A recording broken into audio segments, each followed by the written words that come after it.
Welcome to Burlap Teachers. Enjoy the video. You start by confirming essentials.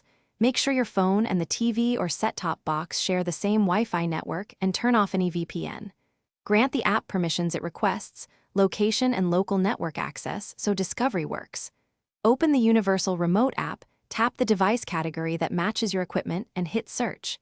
If you prefer control, choose manual setup to enter brand and model. Once done, the app will begin pairing automatically.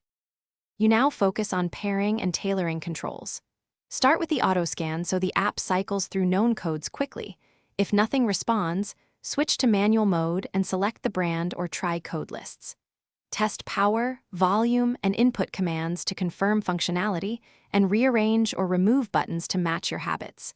Save the working profile and give it a clear name, and, when available, backup settings to the cloud or a local file. This avoids repeating the process later. Finish by adding shortcuts and polishing convenience features.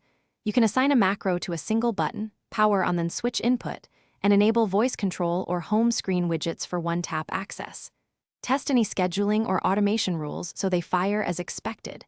If the remote stops working, reboot the phone and the target device, rerun pairing, and make sure both are on the same Wi-Fi band too. 4 GHz versus 5 GHz can matter. If needed, delete and recreate the profile.